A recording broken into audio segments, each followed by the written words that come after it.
Hello दोस्तों, कैसे हैं आप लोग। आप देख रहे हैं एमएस कंपटीशन पॉइंट मुरादाबाद। हमारा जो आज का वीडियो है यह है यूपी ट्रिपल एस सी के पैट सिलेबस के जीएस पोर्शन का तीसरा क्विज रिवीजन का एक वीडियो है, जो इससे पहले हम दो बना चुके हैं, जो आपको प्ले लिस्ट में जाकर मिल जाएंगे। इसमें हम जो UP triple S C PET का सिलेबस है जीएस का, उसे हम फाइनल क्विक रिवीजन के तौर पर देख रहे हैं, जिससे आपको एग्ज़ाम में बहुत ज़्यादा सहायता मिल सकती है, जिससे आप अपना स्कोर अच्छा कर सकते हो। ठीक है, तो इसमें अभी तक हम दो वीडियो देख चुके हैं, जिसमें हमने प्राचीन इतिहास से लेकर मध्यकालीन इतिहास के अंत तक भी हमने ये बात कर ली है। और आज का जो हमारा वीडियो है वो कल जहाँ से हमने लास्ट किया था उससे आगे शुरू करते हैं, जिसे हम कहते हैं ब्रिटिश साम्राज्य के उद्भव या प्रथम स्वतंत्र संग्राम। तो आप जब अपना सिलेबस देखोगे तो उस सिलेबस में लिखा हुआ है कि ब्रिटिश साम्राज्य का अभ्युदय क्या हुआ था और प्रथम स्वतंत्रता संग्राम में क्या इनका योगदान था। तो यहाँ से बातों को समझने के लिए और अपनी समझदारी बढ़ाने के लिए आप इस वीडियो को देख सकते हो, जो आपके क्विक रिवीजन के रूप में आपको हेल्पफुल हो सकते हैं। तो मुझे ऐसा मानना है कि अगर आप फाइनली किसी बुक को पढ़ने के बाद में अगर क्विक रिवीजन लगा दो तो आप शायद अच्छा स्कोर कर सकते हो और बातों को याद रखने में आपको वहाँ से सावधानी होगी और आपकी सुविधाएं मिलेंगी। तो हम बात करते हैं किसकी, कि ब्रिटिश साम्राज्य का जो ब्रिटिश राज था, अभ्युदय और प्रथम संग्राम कहाँ था। तो बहुत पुरानी बात है कि 1453 ईस्वी में अस्तुनतुनिया, जो आपका एक जगह पड़ती है, आज उसको जो है इस्तांबुल कहा जाता है, वहाँ पर तुर्कों का अधिकार हो गया था। तो उस समय पर क्या था कि उससे पहले प्राचीन साम्राज्य में भी लोग जो थे, पहले प्राचीन काल में भी भारत में व्यापार करने के लिए लोग आते थे। बशर्ते बात क्या होती है कि वहाँ पर जब तुर्कियों का हो जाता है तो जो यूरोप से लोग, तुर्कों का अधिकार होता है, तो यूरोप से लोग जब आते हैं तो उनको अधिक टैक्स देना पड़ता है भारत में व्यापार करने के लिए। फिर ये लोग भारत में व्यापार करते क्यों थे, या ऐसा भी हो सकता है कि भारत में लोग व्यापार क्यों कर रहे थे, या वापस पूर्वी यूरोप के पूर्वी देशों में व्यापार करने आते क्यों थे। तो इसमें थोड़ी समझदारी समझने के लिए आप ये देखिए कि जो यूरोप था वो शीतोष्ण क्षेत्र था, जो सबसे ज़्यादा ठंड वाला क्षेत्र कह सकते हैं। वहाँ पर 8 माह से 9 माह तक अधिकांश समय तक जो है शीत ऋतु रहती है। सूर्य किरणें अच्छी तरीके से वहाँ पर सीधी लंबी या सीधी नहीं पड़ पाती हैं, जिससे वहाँ का अधिकांश जो है वो कहाँ पर रहता है, वो शीत वाले क्षेत्र में वहाँ मतलब उनको रहना पड़ता है। तो तुम्हें पता है कि जितने भी शीत वाले क्षेत्र हैं वो एक तरीके से मांस का सेवन ज़्यादा करते थे लोग, और उसके लिए मसालों की आवश्यकता वहाँ ज़्यादा होती थी। तो मसालों का जो था वो व्यापार इंडोनेशिया और जावा द्वीप, सुमात्रा द्वीप और भारत के दक्षिणी तट यानी कि केरल वाले एरिया में मसालों की पैदावार अच्छी होती थी। इस चीज़ को लेकर वो लोग जो थे विचलित थे। फिर यूरोप में उस टाइम पर क्या हुआ था कि वहाँ पर यूरोप में लोग जो थे पहले से ही काफ़ी मतलब वहाँ पर मार्ग की खोज करने शुरू कर दी थी, यानी भौगोलिक खोज शुरू हो गई थी वहाँ पर मार्ग। तो हम बात करते हैं कि वो शुरू क्या था कि 1492 ईस्वी में एक कोलंबस नाम के व्यक्ति थे जो स्पेन के थे। अब वो निकले खोज पे और वो जाकर अमेरिका पहुंच गए। तो उससे हमारा इतिहास जुड़ा हुआ नहीं है हमारे भारत का, जबकि हमारे भारत का जुड़ा हुआ इतिहास है वो किसका है। अब हम बात करते हैं वास्को डी गामा से। वास्को डी गामा पुर्तगाली के निवासी थे। सबसे पहली बात यह हमें पता होनी चाहिए, वास्को डी गामा कहाँ के निवासी थे, पुर्तगाली के निवासी थे। गुजराती पथ प्रदर्शक माजिद मजीद तो अब्दुल मजीद की सहायता से ये लोग कैप कैमरून जो रास्ता है आपका, यानी कि कैप ऑफ गुड होप का रास्ता जो है, जो अब आपका स्पेन से वाई अफ्रीका के नीचे होकर आता है। जैसे हम शॉर्ट मैप में बात कर लें कि ये एक आपका उत्तरी अमेरिका, ये आपके दक्षिण अमेरिका, ये आपका यूरोप और ये आपका अफ्रीका, और यहाँ पर ये वाला एरिया जो है आपका वो एशिया वाला है, और ये आपका ऑस्ट्रेलिया वाला। तो अगर हम यहाँ से बात करें तो स्पेन यहाँ, तो यहाँ से होते हुए ये लोग इस तरीके से यहाँ पर आकर आए थे। इस वाले को कहते हैं cap of good hope mark, cap of good mark कहते हैं इसको। ठीक है, तो मैंने यहाँ शॉर्ट मैप की बात की है जिससे आपको समझने में आसानी मिल जाएगी। तो वास्को डी गामा यहाँ से आए थे। अब वास्को डी गामा भारत के पश्चिमी तट पर स्थित बंदरगाह कालीकट पहुँचे 20 मई और 1498। कुछ बच्चे कहते हैं भाई वास्को डी गामा कब आया, तो कुछ बोलते हैं साहब जाड़ों में आया, क्योंकि उन्होंने क्या पहना था, कोट। अरे वहाँ की एक प्रथा थी। अब देखिए मई में कोई ठंड तो होती नहीं है, वहाँ पे तो ठंड होती है मगर अपने यहाँ तो ठंड नहीं होती। तो यहाँ पर क्या था, 20 मई 1998 को पहुँचा। अब कालीकट के तत्कालीन शासन जो थे जमहूरियन थे, जब उन्होंने इनका भव्य स्वागत किया वास्को डी गामा का, ये बात अच्छी है। 1505 में फ्रांसीसी द अल्मीडा भारत के प्रथम पुर्तगाली वायसराय बनकर आए। ठीक है, अब मैं आपको बता दूं कि भारत में जो आने वाले थे वो पहले कौन थे। आए तो थे पहले पुर्तगाली पहले आए थे। ठीक है, दूसरे नंबर पर डच आए थे। ठीक है। तीसरे पर अंग्रेज आए थे और चौथे पर जो आए थे वो फ्रांसीसी आए थे। परंतु कंपनियों की स्थापना की अगर हम बात करें तो पहले पर करी थी पुर्तगालियों ने, दूसरे नंबर पर की थी अंग्रेजों ने और तीसरे पर करी थी डचों ने, चौथे पर करी थी फ्रांसीसी। तो ये भी थोड़ा सा अलग है। चलिए, तो सबसे पहले फ्रांसीसी की यहाँ पर थोड़ी जानकारी दी है, तो हम यहाँ बात करते हैं फ्रांसीसी की। 1505 ईस्वी में फ्रांसीसियो दा अल्मीडा ने भारत में प्रथम पुर्तगाली वायसराय बनकर लौटा। फ्रान अल्फांसो दा अल्बुकर्क ने 1510 ईस्वी में बीजापुर के शासक यूसुफ आदिल शाह के साथ के से गोवा छीनकर अपने अधिकार में ले लिया। तो देखिए, गोवा के अधिकार की बात यहाँ था, आ गई यहाँ तक। ठीक है। भारत में यूरोपीय व्यापारिक कंपनियों का आगमन क्रम यह था। देखो, पुर्तगाली, डच, अंग्रेज, डेनिश और फ्रांसीसी है। ठीक है। चलिए, इसमें देख लेते हैं कुछ और क्या जानकारी है। वो ये है, वह जानकारी क्या है, वो यह जानकारी है भाई कि पुर्तगाली जो है 1498 में आए, अंग्रेज 1600 में आए, डच 1602 में आए, डेनिश जो है स्थापना वर्ष जो है इनकी कंपनियों की व्यापारिक की 1616 में, फ्रांसीसी 64 में। अब प्रथम फैक्ट्री जो खोली थी कोचीन में खोली 1503 में, सूरत में 1613 में, मसूरीपट्टनम में 1505 में और ट्रैक केरवान में केरल 1620 में, सूरत में 1668 में। अब ये जो है, अब आगे देखते हैं। भारत में पुर्तगाली सबसे पहले 1498 में आए तथा सबसे अंत में 1961 में वापस गए। भारत के साथ व्यापार के लिए सर्वप्रथम संयुक्त पूंजी की कंपनी डचों ने आरंभ की थी और डचों ने पुर्तगालियों को पराजित करके आधारित कोची की फैक्ट्री खोल के और क्या फोर्ट विलियम की स्थापना की थी। ठीक है। चलिए, देखते हैं आगे क्या बातें हैं।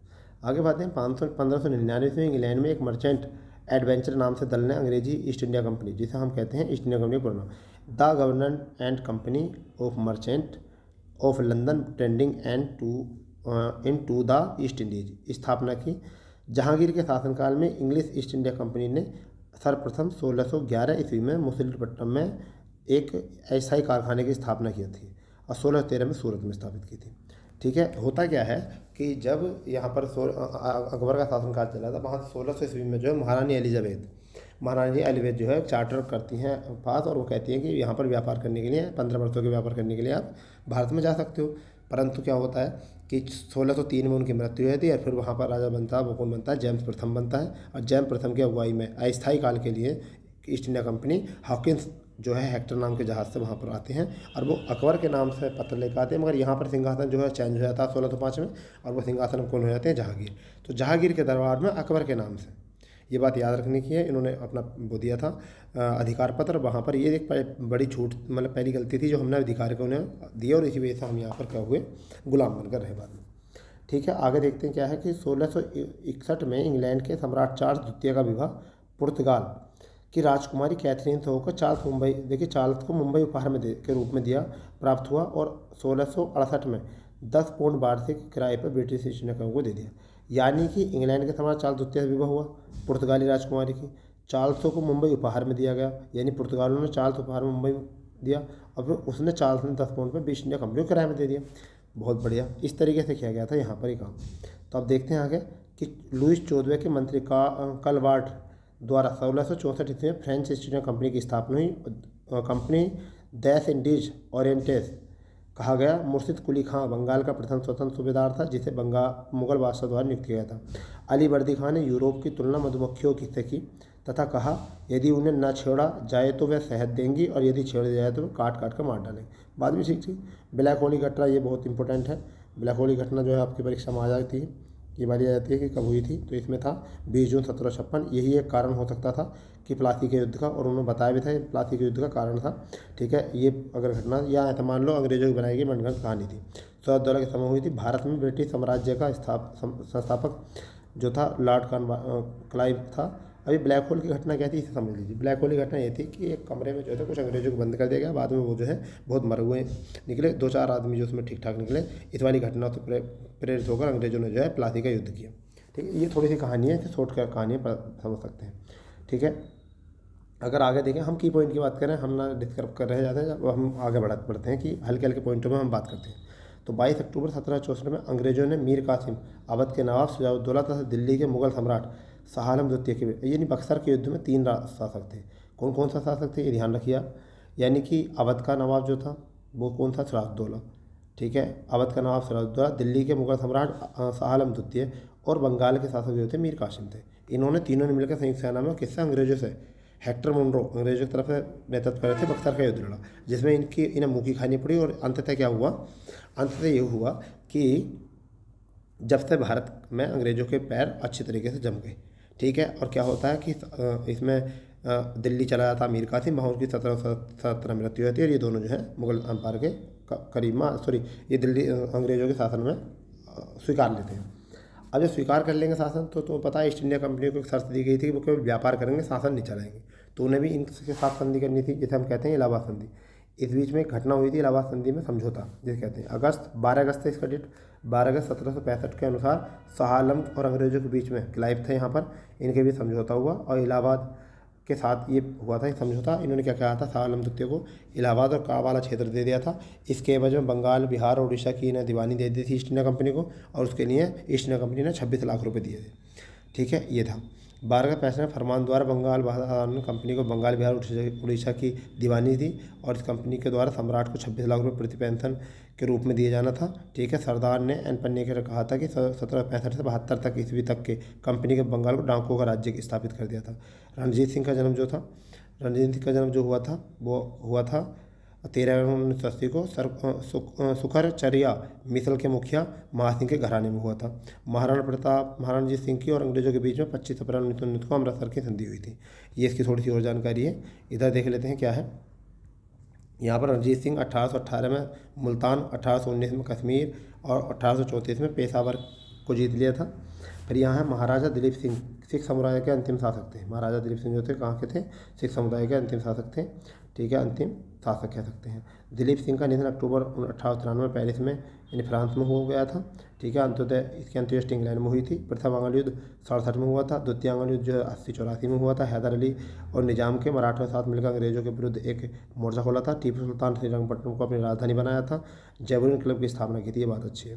तृतीय आंग्ल मैसूर युद्ध की अगर हम बात करें, तृतीय आंग्ल मैसूर युद्ध की, तो वो क्या है आपका तृतीय आंग्ल मैसूर युद्ध, ये आपका हुआ था तृतीय आंग्ल मैसूर युद्ध 90 से 92 में, और इसे श्रीरंगपट्टनम की संधि हुई थी।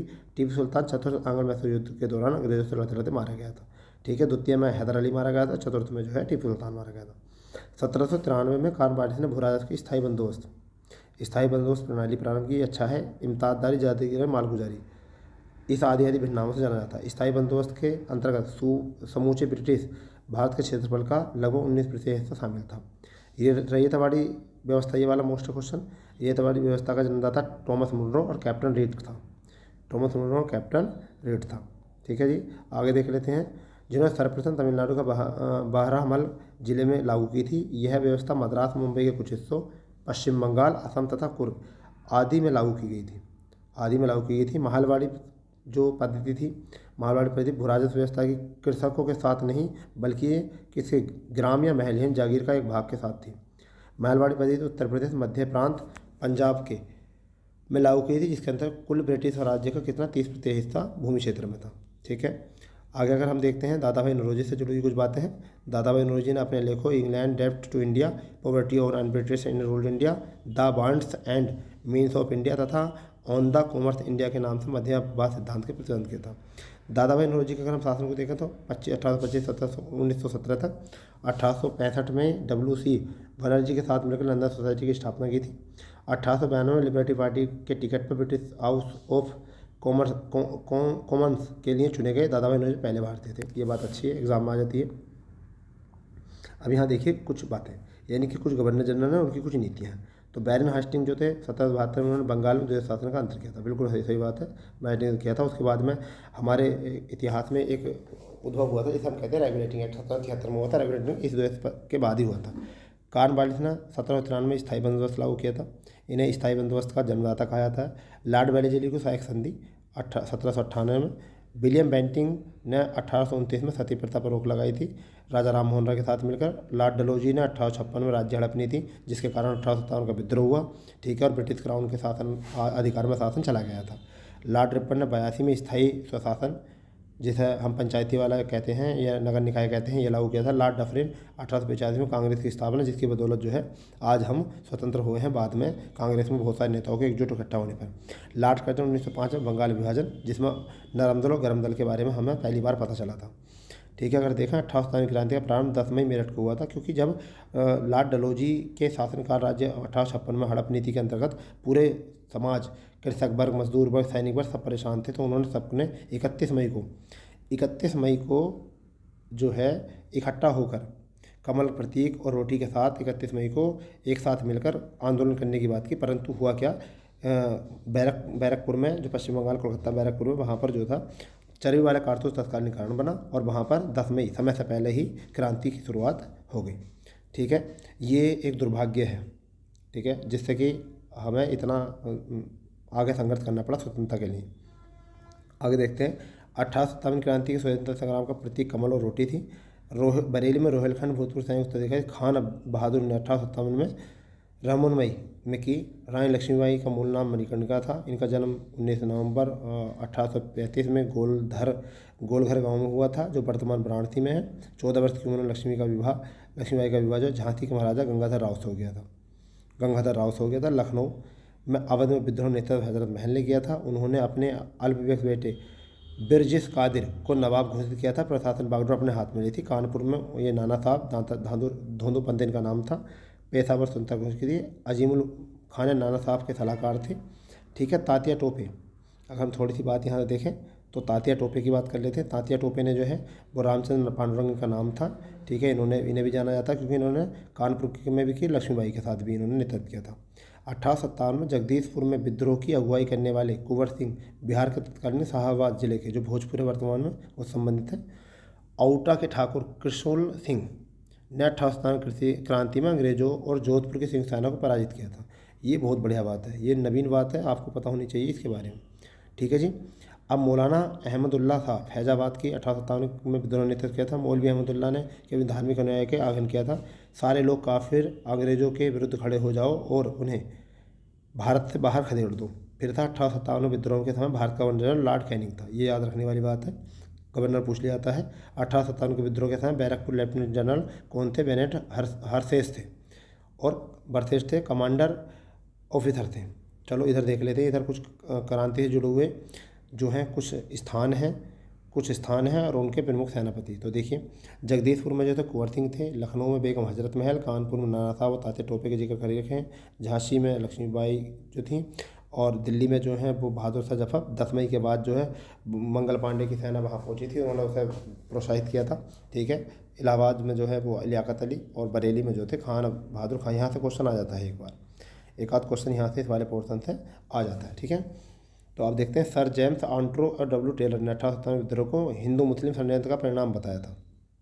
ठीक है, ये बात अच्छी है। आगे देख लेते हैं क्या है कि बी डी सावरकर ने अपनी पुस्तक the Indian war of independence 1857, ठीक है, में इस विद्रोह को सुनियोजित स्वतंत्रता संग्राम की संज्ञा दी थी। ये बात अच्छी है। फिर 1857 के भारतीय स्वतंत्रता आंदोलन में सरकारी इतिहासकार सुरेंद्र नाथ सेन एसएन सेन थे, जिनकी पुस्तक जो थी 1857 यानी 1857 में वर्ष 1947 प्रकाशित हुई थी। सर सैयद अहमद खान द्वारा लिखित पुस्तक असबाब ए बगावत ए हिंद 1859 में प्रकाशित हुई थी। इसमें 1857 विद्रोह के बारे में चर्चा की गई थी। 1857 के विद्रोह का सबसे महत्वपूर्ण परिणाम जो था महारानी विक्टोरिया की उद्घोषणा थी, जिसे हम ब्रिटिश क्राउन कहते हैं। यह उद्घोषणा 1 नवंबर 1958 को इलाहाबाद के दरबार में हुई थी। कैनिंग ने उस उद्घोषणा की थी। ठीक है, आगे देख लेते हैं क्या है। इसमें भारत में कंपनी के शासन को समाप्त करके भारत में सीधा शासन क्राउन का अधिकार हो गया। 1857 विद्रोह के ठीक बाद बंगाल में नील विद्रोह हुआ था। क्या हुआ था? नील विद्रोह हुआ था। ये बात आपको याद रखने वाली है। नील विद्रोह हुआ था ये आपका। ठीक है, अगर हम देखें सन्यासी विद्रोह जो था ये 1763 से 1800 ईस्वी में, और संथाल विद्रोह जो 55 से 65 तक। ठीक है, पावना विद्रोह जो था, ये क्वेश्चन आ जाते हैं विद्रोह से कभी कभी जोड़े मिलाने के लिए। नील बाग मालिकों को अत्याचारों का खुला चित्रण दीनबंधु मित्र के नाटक नील दर्पण में दिया जाता है। ठीक है, वंदे भारत वंदे मातरम, ठीक है, बंकिम चंद्र चटर्जी की पुस्तक आनंद मठ से लिया गया है। इस उपन्यास का कथानक सन्यासी विद्रोह से है। ठीक है, पश्चिमी पंजाब में कुका आंदोलन की शुरुआत जो थी 1840 में हुई थी, जिसमें किसने की थी आपका अगर देखें तो भगवत जवाहर मल द्वारा की गई थी। ठीक है, इसकी ये बात। ठीक है, अब इसमें सियानी शाह के नाम से पुकारा गया। इसका उद्देश्य था सिख धर्म में प्रचलित बुराइयों और अंधविश्वासों को दूर करना, इस धर्म का शुद्ध करना था। पागलपंथ एक अर्ध धार्मिक संप्रदाय था जिसे उत्तरी बंगाल के करम शाह ने चलाया था। करम शाह ने। तो आप देख लेते हैं थोड़ा सा इधर और जानकारी क्या है। ये जानकारी है, देखिए, ये था फैराजी लोग बंगाल के फरीदपुर के हाजी शरीयतुल्लाह द्वारा चलाया गया था। खोंद जनजाति के लोग तमिलनाडु से लेकर बंगाल और मध्य भारत तक फैले हुए विस्तृत पहाड़ी क्षेत्र में रहते थे। ठीक है, पहाड़ी क्षेत्रों के कारण ये विस्तृत स्वतंत्र थे। 1837 में ईस्वी में 1856 तक अंग्रेजों के विरुद्ध विद्रोह किया। छोटा नागपुर का क्षेत्र कोल विद्रोह हुआ था, 1831-32 में हुआ था। फिर 1855 में संथालों ने भागलपुर क्षेत्र में एक युद्ध किया था, मतलब विद्रोह किया था। रंपा विद्रोह आंध्र प्रदेश के गोदावरी जिले में हुआ था, ये भी पूछा जाता है, रंपा पहाड़ी क्षेत्र में। आदिवासियों को यह विद्रोह साहूकारों के शोषण और वन कानून के विरुद्ध था। ठीक है, ये याद रख लेना। अब यहाँ देखिए क्या है, यहाँ आपका मुंडा आदिवासियों का, क्या है आपका मुंडा आदिवासियों का। मुंडा आदिवासियों का एक विद्रोह है जिसे हम कह सकते हैं 1899 से 1900 में चला था, के बीच चला था। अब 1895 में बिरसा ने अपने आप को भगवान का दूत घोषित किया था। मुंडा विद्रोह के नेता बिरसा मुंडा, ये एग्जाम में पूछा जाता है। ठीक है, इस विद्रोह का उलगुलन महाविद्रोह के नाम से जाना जाता है। ढक्कन बाबा ने जनजातीय लोगों के संबंध में आदिवासी शब्द का प्रयोग किया था, ये बात ढक्कन बाबा याद रखना है। होज या हो विद्रोह 1820 से 21 में हुआ था, जिसका केंद्र बिहार संथाल परगना था। और खैरबाद आदिवासी आंदोलन भागीरथी मांझी के नेतृत्व में 1874 ईस्वी में हुआ था। मोपला विद्रोह के केरल के मालवा क्षेत्र में 1921 में हुआ था। ठीक है, ये बात आपको याद रखनी है। ठीक है, अब देख लेते हैं यहाँ से क्या है।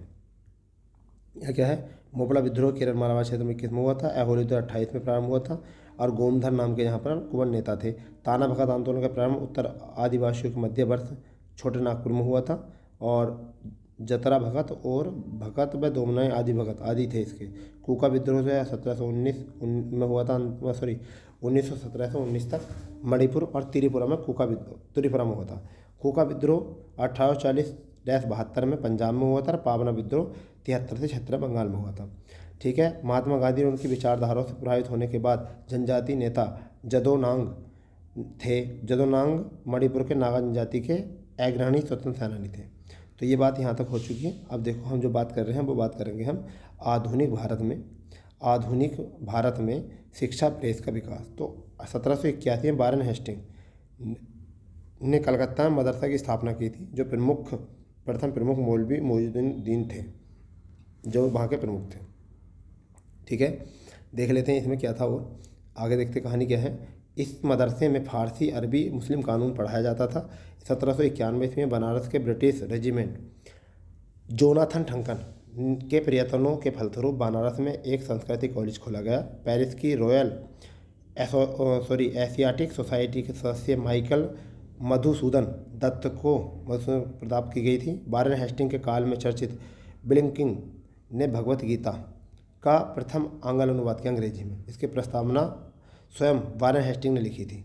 Sir William Jones Warren Hastings के समय में कलकत्ता उच्च न्यायालय के न्यायाधीश नियुक्त किए थे, सर विलियम जोन्स। ठीक है, आगे देखते हैं। विलियम जोन्स की प्रेरणा पर 1784 में एशियाटिक सोसाइटी की स्थापना की गई थी और सभापति स्वयं नियुक्त थे। राष्ट्रीय शिक्षा के क्षेत्र में सर्वप्रथम 8 नवंबर 1905 को रंगपुर नेशनल स्कूल की स्थापना की थी और 15 अगस्त 1906 को राष्ट्रीय शिक्षा परिषद की स्थापना की गई। सैंडल आयोग शिक्षा से संबंधित है, ये भी याद रखना। MI सैंडल जो लीड विश्वविद्यालय में उपकुलपति थे, इसके अध्यक्ष नियुक्त किए गए थे। सैंडल आयोग के सदस्य 2 भारतीय, आशुतोष मुखर्जी और जियाउद्दीन अहमद भी थे। मैकाले ने भारत में शिक्षा हेतु अंग्रेजी भाषा का सर्वप्रथम समर्थन किया था। भारत में उपनिवेश काल में अधोमुखी निस्यंदन सिद्धांत शिक्षा दी थी। ठीक है, आगे देखते हैं क्या है आगे जी। भारत में आधुनिक शिक्षा प्रणाली की नींव 1835 में मैकाले के स्मरण पत्र से पड़ी। मैकाले ने भारतीय रीति रिवाज के लिए अपना तिरस्कार इन शब्दों में व्यक्त किया। यूरोप एक अच्छे पुस्तकालय की एक अलमारी का एक कक्षा और भारत अरब के समस्त साहित्य की अधिक मूल्यवान है। ठीक है, गवर्नर जनरल विलियम बेंटिंग का जो शासनकाल था 28 से 35 तक था और शासनकाल 7वां 1935 में मैकाले ने के प्रस्ताव में स्वीकृत भारत अंग्रेजी शिक्षा का माध्यम बना था। यहाँ पर एक और बताना, 1834 में एक घटना घटी थी जिसे हम कहते हैं विधि आयोग। ठीक है, किसने करा था? विधि आयोग मैकाले के उसमें अध्यक्षता में लॉर्ड मैकाले के प्रस्ताव पर लॉर्ड मैकाले में क्या किया गया था? विधि आयोग की लॉ कमीशन की स्थापना की थी। ये बात यहाँ याद रखना। ठीक है, आगे की जानकारी क्या है? आया है भारत में अंग्रेजी शिक्षा मैग्ना कार्टा कहे जाने वाले 1854 में चार्ल्स वुड के डिस्पैच को आधारित लंदन विश्वविद्यालय के तर्ज पर ब्रिटिश भारत ने 3 विश्वविद्यालय की कलकत्ता, मद्रास और मुंबई की स्थापना 1857 में की थी। ठीक है, D.K. कार्बे के प्रयत्नों से सर्वप्रथम महिला विश्वविद्यालय की स्थापना हुई। ये महाराष्ट्र में समाज सुधारक, समाज कार्यकर्ता थे। D.K. कार्बे ने विधवा के उत्थान के लिए विधवा विवाह और प्रतिबंध, ये D.K. कार्बे जरूर याद रखना, परीक्षा से इस बार PCS में क्वेश्चन आया था D.K. कार्बे से। ठीक है, मंडल खोला था। ठीक है, यहाँ से आगे देख लेते हैं क्या है। आगे जानकारी क्या है कि 1899 में D.K. कार्बे ने पूना में विधवा आश्रम की स्थापना की थी। ये भी बात इंपॉर्टेंट है। डेक्कन एजुकेशन सोसाइटी की स्थापना 1880 में की गई थी। न्यू इंग्लिश स्कूल के प्रारंभ में साथ पुणे में की गई थी तथा 1884 में डेक्कन एजुकेशन सोसाइटी औपचारिक रूप से गठित की गई थी। 1817 में राजा राममोहन राय ने डेविड हेयर एंड अलेक्जेंडर डफ के साथ मिलकर कलकत्ता में हिंदू कॉलेज की स्थापना की थी। मैयो कॉलेज की स्थापना 1875 में हुई थी, जिसे अजमेर में एंग्लो मुस्लिम एंग्लो और इंटर कॉलेज की स्थापना 75 में की गई थी, अलीगढ़ में हुई थी। यानी कि मैयो कॉलेज अजमेर में और AMU की स्थापना अलीगढ़ में हुई थी। भारत का पहला समाचार पत्र बंगाल गजट था। ठीक है, 1780 में J.K. हिक्की ने बंगाल गजट का नामक समाचार के प्रकाशन लिखा था। फिर आगे लिख लेते हैं क्या था। लॉर्ड बेलेजली से जुड़ी बातें हैं। लॉर्ड बेलेजली ने 1799 में सभी समाचार पत्रों को सेंसर बैठा दिया और समाचार पत्रों के प्रेक्षण अधिनियम पारित किया। लॉर्ड रिपन ने 1882 में वर्नाकुलर पेयर टैक्स देसी भाषा प्रतिनिधियों को रद्द कर दिया। तो लगाया कितना था बेलेजली ने, हटाया किसने था, रिपन ने। ठीक है, याद रखना है। पत्रकारिता की दिशा के लिए ब्रिटिश सरकार द्वारा सजा पाने वाले पहले भारतीय गंगाधर तिलक थे। ठीक है, उत्तरी अमेरिका महाद्वीप में फ्री हिंदुस्तान अखबार तारानाथ दास ने शुरू किया था। इंडियन मिरर अखबार की कलकत्ता में शुरुआत की थी। इंडिया मिरर की स्थापना देवेंद्र नाथ ने की थी, टैगोर ने और मनमोहन घोष ने की थी। अमृत बाजार पत्रिका की स्थापना शिशु कुमार घोष ने की थी कलकत्ता में। ये भी एग्जाम में आ जाता है। ठीक है, आगे देख लेते हैं आगे क्या है। आगे है आपका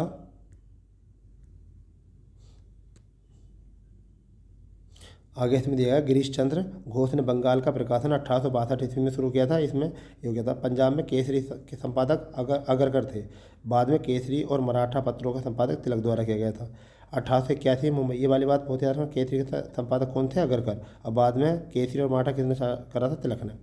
1881 में बम्बई से केसरी और मराठा दोनों दो महत्वपूर्ण स्थानों पर समाचार पत्र हुए।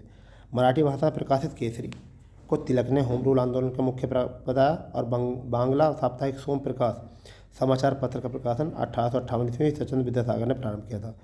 फ्री प्रेस जर्नल एक न्यूज़ एजेंसी थी। ठीक है, चलिए और देख लेते हैं क्या जानकारी है। हाँ, यहाँ जानकारी ये है कि वर्ष 1931 में दरभंगा में महाराज कामेश्वर सिंह ने द इंडियन नेशन की स्थापना की। इसका प्रकाशन पटना में होता है। स्वदेश वाहिनी और स्वदेश भीवामनी के संपादक रामकृष्ण पिल्ले थे। गांधी जी ने साप्ताहिक समाचार पत्र हरिजन अंग्रेजी में और हरिजन बंधु गुजराती में और हरिजन सेवक हिंदी में, यानी कि अंग्रेजी में हरिजन बंधु गुजराती में और हरिजन सेवक जो है हिंदी में प्रकाशित किया। अब्दुल कलाम आज़ाद ने 1912 में उर्दू साप्ताहिक अल हिलाल का प्रकाशन किया। कौमी आवाज़ नामक उर्दू अखबार का प्रकाशन 1945 में जवाहरलाल नेहरू ने, रफ़ी अहमद किदवई ने। ये वाला भी क्वेश्चन इंपॉर्टेंट है, आ जाता है। फिर रास्ता, ये है आपका रास्त गोफ्तार नामक पत्र दादा भाई नौरोजी से संबंधित है। भारत के लिए स्वशासन की मांग करने वाले मोतीलाल नेहरू ने इंडिपेंडेंट, किसकी बात करते हैं, इंडिपेंडेंट नामक समाचार पत्र निकाला था। कॉमनवेल्थ मद्रास के प्रकाशित अंग्रेजी पत्र था जिसका संपादन एनी बेसेंट ने किया था। अब सामाजिक और धार्मिक आंदोलन से जुड़ी बात है। राजा राममोहन को भारतीय पुनर्जागरण का पिता, भारतीय राष्ट्रीय का पैगंबर, अतीत और भविष्य के मध्य सेतु, भारतीय राष्ट्रवाद का जनक, भारतीय आधुनिक भारत का पिता, प्रथम आधुनिक पुरुष या युगदूत कहा जाता है। ठीक है, इन देख लेते हैं कुछ संगठन और उनके संस्थापक की बात कर लेते हैं। ठीक है, वो क्या है देखिए। आत्मीय सभा की अगर हम बात करें तो आत्मीय सभा जो थी राजा राममोहन ने 1815 में। ब्रह्म समाज की अगर हम बात करें राजा राममोहन ने 1828 में। तत्बोधनी सभा की देवेंद्रनाथ टैगोर ने उसमें। प्रार्थना समाज की आत्माराम पांडुरंग ने। आर्य समाज की स्वामी दयानंद सरस्वती ने। थियोसॉफिकल सोसाइटी की HP ब्लादबस्की एवं कर्नल अलकाट ने। रामकृष्ण मिशन की स्वामी विवेकानंद ने। सत्यशोधक समाज की ज्योतिबा फूले ने। फॉरवर्ड ब्लॉक की सुभाष चंद्र बोस। स्वराज पार्टी की मोतीलाल नेहरू। होम रूल की एनी बेसेंट तिलक और देवेंद्रनाथ टैगोर ने ब्रह्म समाज की स्थापना की थी। भारतीय संघ की सुरेंद्रनाथ बनर्जी ने। और जी मुस्लिम लीग की आगा खां, सलीमुल्लाह खां और खिलाफत आंदोलन की अली बंधु। तो ये सारे जो हैं ये मोस्ट हैं आपके लिए बहुत ज़्यादा। ठीक है, ये बहुत ज़्यादा मोस्ट है, आपको याद रखने हैं। दोबारा देख लिया, आत्मीय सभा राजा राम मोहन राय, ब्रह्म समाज राजा राम मोहन राय, तत्भोजनी सभा देवेंद्रनाथ टैगोर, प्रार्थना समाज Atmaram Pandurang, Arya Samaj Swami Dayanand Saraswati, theosophical society PH Blavatsky, colonel Olcott, Ramakrishna mission Vivekananda, Atma Satya Shodhak Samaj Jyotiba Phule, forward bloc Subhash Chandra Bose, Swaraj party Motilal Nehru, home rule आंदोलन लीग जो थी एनी बेसेंट तिलक, आदि ब्रह्म समाज की देवेंद्रनाथ टैगोर, भारतीय संघ की स्वतंत्रता बनर्जी, मुस्लिम लीग आंखा और खिलाफत आंदोलन जो था अली बंधु ने। ये इनकी खोज यहाँ तक की गई थी। अब अंतिम इसमें क्या बात कही थी इन्होंने, हिंदू धर्म के एकेश्वरवादी मत का प्रचार करने के लिए 1815 ईस्वी में राजा राम मोहन राय ने अपने युवा समर्थकों के साथ आत्मीय सभा की स्थापना की थी। आत्मीय सभा की स्थापना यहाँ पर की थी। ठीक है, अगर देखते हैं आगे क्या है, तो आगे कहानी देख लेते हैं। आगे कहानी में और भी ज़्यादा ट्विस्ट है। क्या है, राजा राम मोहन राय ने 1828 में ब्रह्म समाज के नाम से एक नए समाज की स्थापना की, ब्रह्म समाज नाम दिया गया। देवेंद्रनाथ टैगोर ने राजा राम मोहन के विचारों के प्रसार के लिए तत्भोजनी सभा की स्थापना की थी। उसके बाद में, यानी कि लगभग 11 वर्ष बाद 1839 में मुगल बादशाह अकबर द्वितीय राजा राम को राजा की उपाधि धारण की थी। किसने की थी? मुगल बादशाह अकबर द्वितीय ने राजा की। 1830 में तत्भोजनी ब्रिटिश सम्राट विलियम चतुर्थ के सम्राट दरबार में भेजा गया था। ठीक है, इंग्लैंड के ब्रिस्टल ने 27 सितंबर 1833 में राजा राम मोहन राय की मृत्यु हो गई थी। 1833 में मृत्यु हो गई थी तथा उनकी समाधि स्थित है। शारदामणि सुखमुंद उपाध्याय, जिन्हें शारदा देवी के नाम से जाना जाता है, उनका 23 वर्षीय रामकृष्ण परमहंस से 5 वर्ष की उम्र में 1900 में विवाह, 23 वर्षीय रामकृष्ण से 5 वर्ष की उम्र में इतना विवाह हो गया था। तो देखिए ये बहुत विवादित बात है कि इतनी कम उम्र में कैसे विवाह हो गया था। तो मूल शंकर जो था, स्वामी दयानंद का जन्म जो हुआ था 1824 में गुजरात की मोरबी रियासत कोठियारी क्षेत्र में एक ब्राह्मण कुल से हुआ था। ठीक है, इसमें और आगे देख लेते हैं कि क्या था। यह था आपका दयानंद सरस्वती, मूल शंकर के नाम से जाने जाते थे। 1800 में आर्य समाज में इनकी स्थापना हुई थी। इनका उद्देश्य प्राचीन वैदिक धर्म को शुद्ध और प्रोत्साहन करना था। 1877 में आर्य समाज के मुख्यालय लाहौर में स्थापित किया गया। शुद्ध वैदिक परंपरा में विश्वास के चलते स्वामी जी ने पुनः वेदों की ओर लौटो ये नारा दिया था। क्या दिया? ये क्वेश्चन आ जाता है। सर्वप्रथम स्वामी दयानंद सरस्वती के स्वराज शब्द का प्रयोग किया और हिंदी को राष्ट्रभाषा के रूप में स्वीकार किया।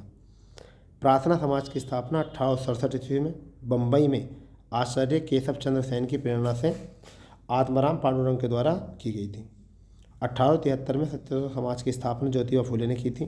ठीक है, अगर आगे देख लेते हैं तो आपने राधा स्वामी सत्संग आंदोलन की स्थापना 1861 में आगरा में हुई थी। एक महाजन ने की थी, तुलसीराम, जो शिव दयाल साहब या स्वामी जी महाराज के नाम से लोकप्रिय थे।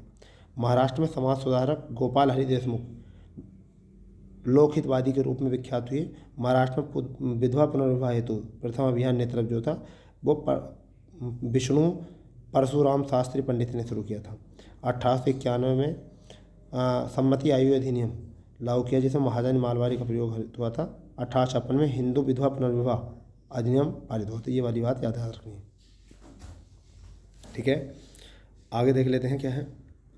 आगे सती प्रथा या सती निषेध रेगुलेशन लॉर्ड विलियम बेंटिंक ने 1829 में राजा राम मोहन राय के साथ मिलकर किया था। ईश्वर चंद्र विद्यासागर के प्रयास में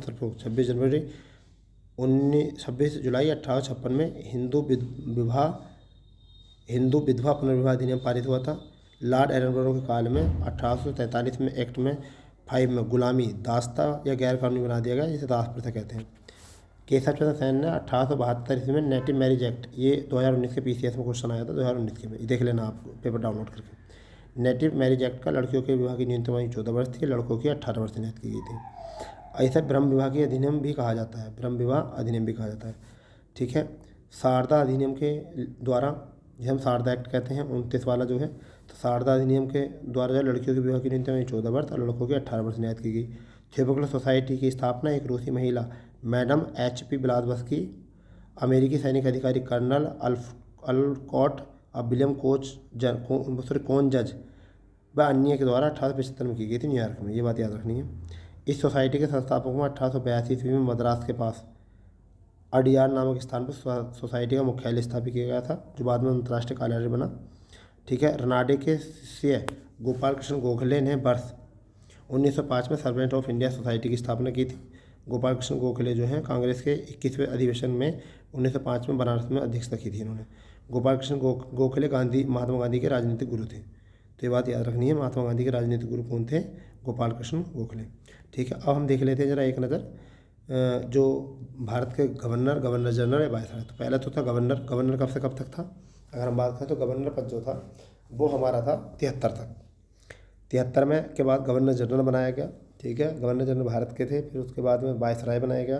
ठीक है, गवर्नर जनरल पद जो भारत का बनाया गया था वो पहले गवर्नर थे प्रेसिडेंटी के, और वो 1773 में गवर्नर जनरल बंगाल का बनाया गया। फिर भारत का गवर्नर जनरल जो है 33 में बनाया गया। ठीक है, और 33 के बाद में 58-53 में जो है, तो पता 53 के बाद 58 में वायसराय शब्द जोड़ा गया था। तो इसी पर बात करेंगे आगे। बात यह है प्रशासनिक सुधार के अंतर्गत हेस्टिंग सर्वप्रथम 1772 में कोर्ट ऑफ डायरेक्टर के आदेश अनुसार बंगाल के द्वैत शासन को समाप्ति की घोषणा की और स्थानांतर किया मुर्शिदाबाद में कलकत्ता ले गए। वारेन हेस्टिंग 1774 में बंगाल के प्रथम गवर्नर जनरल की नियुक्ति की गई।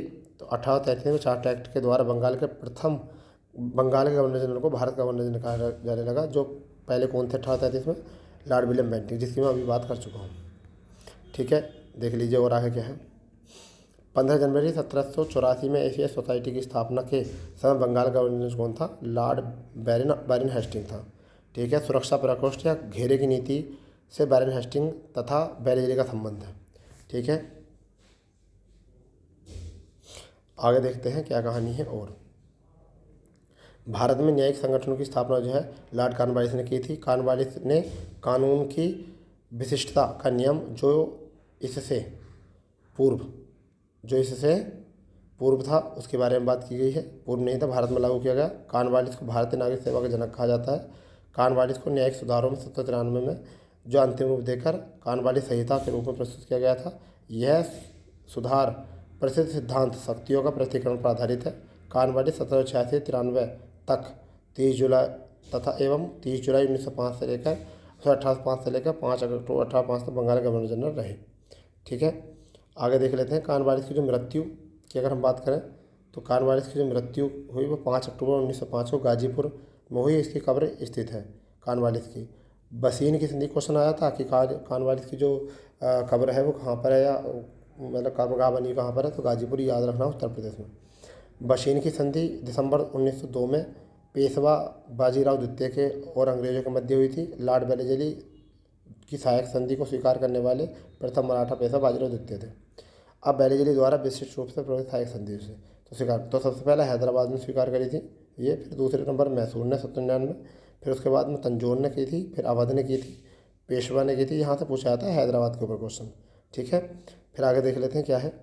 आंगल नेपाल युद्ध, इनके बारे में जानकारी आ गया। आंगन नेपाल युद्ध, तो आंगन नेपाल युद्ध 1814-16 में हुआ। लॉर्ड हेस्टिंग के गवर्नर जनरल काल में हुआ था और जो संगोल की संधि से समाप्त हुआ था। लॉर्ड विलियम बेंटिंग कैप्टन सिलीमैन को ठगों के विरुद्ध कार्रवाई करने की नियुक्त किया था। 1779 में घोषणा द्वारा बंगाल के दासों का निर्यात बंद कर दिया। 1843 में पूरे ब्रिटिश भारत में दासों को अवैध घोषित कर दिया गया था। भारतीय दंड संहिता 1861 में लॉर्ड कैनिंग के समय हुई थी, जिसे आईपीसी कहते हैं, जिसे हम क्या कहते हैं? आईपीसी, इंडियन पैनल कोड कहते हैं। ठीक है, इसमें 511 धारा है। ठीक है, आगे अगर देख लेते हैं तो आगे क्या है। ऑल्ट्रम की रिपोर्ट को ही फरवरी 1856 में अवध के अधिग्रहण का आधार दिया था। लॉर्ड डलहौजी जो 1848-56 ने अवध के नवाब वाजिद अली शाह को कुशासन का आरोप लगाकर 13 फरवरी 1856 को उसे अंग्रेजी राज्य में विलय कर दिया था। ठीक है, अंग्रेजी राज्य में विलय कर दिया था। अब देख लेते हैं आगे क्या है। आगे कहानी क्या है कि डलहौजी के व्यापकत के सिद्धांत के अंतर्गत विलय की नीति को, तो सबसे पहले विलय कौन सा हुआ था? सतारा हुआ था, फिर जैतपुर हुआ था, फिर संबलपुर हुआ था, फिर बाघाट हुआ था, फिर झांसी हुआ था, फिर नागपुर, करौली।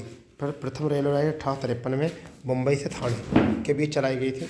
मुंबई से थाने के बीच चलाई गई थी। ठीक है, पहली जो हम बात करते हैं यहाँ पर, तो पहली यही थी। फिर अगर हम बात करें तो ये 18 मुंबई के थाने 34 किलोमीटर के दायरे में चलाई गई थी। ये आपको पता होना चाहिए कि 34 किलोमीटर के दायरे में ये आपको चलाई गई थी। ठीक है, आगे हम देखें रेल यात्रा का प्रारंभ।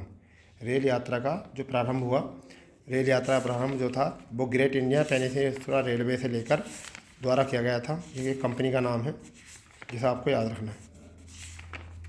जो कंपनी का नाम है आपके, कौन सी कंपनी है? ग्रेट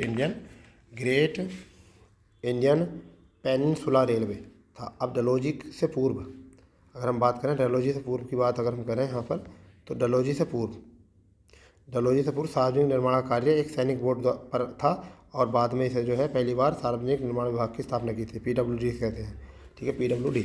डलहौजी ने तोपखानों का मुख्यालय कलकत्ता से मेरठ स्थानांतरित किया था और सेना का मुख्यालय शिमला में स्थापित किया था। प्रथम आंग्ल अफगान युद्ध जो हुआ था 1839 से 42 तक हुआ था और इसके दौरान भारत के गवर्नर ऑकलैंड थे। फिर लॉर्ड लिटन के समय द्वितीय आंग्ल अफगान युद्ध हुआ था 1878 में 80 तक हुआ था। फिर भारत में अंग्रेज के समय प्रथम जनगणना लॉर्ड मेयो ने कराई थी। लॉर्ड मेयो ने 1872 में प्रारंभ हुई थी, किंतु लॉर्ड रिपन ने इसे नियमित कर दिया था। नियमित कर दिया था रिपन ने, ठीक है, 1881 में। फिर वर्नाकुलर प्रेस एक्ट या भारतीय भाषा समाचार पत्र अधिनियम 1878 में लॉर्ड लिटन के काल में पारित किया गया था। फिर इस अधिनियम में मुंह बंद करने वाला अधिनियम भी कहा जाता है, ठीक है, ये SN बनर्जी या आकाश से वज्रपात कहा गया था, ठीक है। अगर हम आगे देखें तो क्या है, आगे देखें प्रथम फैक्ट्री अधिनियम 1881 में 7 वर्ष से कम उम्र के बच्चों को फैक्ट्री में काम करने पर रोक, 7 से 12 वर्ष के बच्चों की कार्यावधि 9 घंटे और महीने में 4 दिन की छुट्टी का प्रावधान यहाँ से था, ठीक है। फिर था चार्ल्स मेटकॉफ ने प्रेस पर प्रतिबंध हटाया और इसके लिए उन्हें जो है समाचार पत्रों का मुक्तिदाता कहा गया, ठीक है। भारत में पुरातात्विक सर्वेक्षण संबंधी 1784 में कोलकाता में एक विलियम जोन्स द्वारा एशियाटिक सोसाइटी की स्थापना के साथ प्रारंभ हुआ। गोपाल कृष्ण गोखले ने कर्जन के प्रशासन की तुलना मुगल सम्राट औरंगजेब से की थी। आगे अगर देखते हैं कि आगे कहानी क्या है, गोपाल कृष्ण गोखले की बात हो गई है। वायसराय लॉर्ड हार्डिंग द्वितीय के समय भारत की राजधानी का दिल्ली से कलकत्ता दिल्ली स्थानांतरित हुआ था 1911 में। अब ये हुआ क्यों था, वायसराय लॉर्ड कर्जन दिल्ली द्वितीय ने वर्ष 1911 जॉर्ज पश्चिम और महारानी मैरी को भारत बुलाया और दिल्ली में भव्य स्वागत कराया, ठीक है। दिल्ली में तो अभी तीसरा दरबार था, पहला दरबार हुआ था दिल्ली दरबार 1877 में, दूसरा होता 1903 में और तीसरा होता 1911 में। ये दिल्ली दरबार होते थे जिनको लेकर ये घटना घटी थी। तो दोस्तों हम यहाँ पर अध्याय 1 भारतीय के इतिहास की जानकारी हम कर चुके हैं। अब जो हमारा UPSC पैट का नेक्स्ट वीडियो होगा वो होगा भारतीय राष्ट्रीय आंदोलन। आप अपने सिलेबस में चेक कर सकते हो कि ये इतना ही इसमें सिलेबस दे रखा था। अब अगला जो सिलेबस होगा वो होगा हमारा सिलेबस के अनुसार भारतीय राष्ट्रीय आंदोलन के बारे में। तो हम जो अगला जो वीडियो बनाएंगे वो बनाएंगे भारतीय राष्ट्रीय आंदोलन और उनके बारे में जानकारी। अगर उसके बाद में अगर हम देखें तो भारतीय राष्ट्रीय आंदोलन जैसे हम पढ़ेंगे, तो जैसा हमारे भारतीय राष्ट्रीय आंदोलन पढ़ेंगे तो उसके बाद में हमारी भारतीय राज्य व्यवस्था के बारे में हम उस पर बात करेंगे। तो हमारा नेक्स्ट वीडियो होगा वो होगा भारतीय राष्ट्रीय आंदोलन और उनके बारे में की गई बात, ठीक है। चलो दोस्तों, तो आज के लिए इतना ही। अगर आपको ये सीरीज़ अच्छी लग रही हो तो आप कमेंट बॉक्स में लिख सकते हो और ज़्यादा से ज़्यादा कोशिश करिए कि अपने दोस्तों को शेयर करने की, ठीक है। जय हिंद, जय भारत।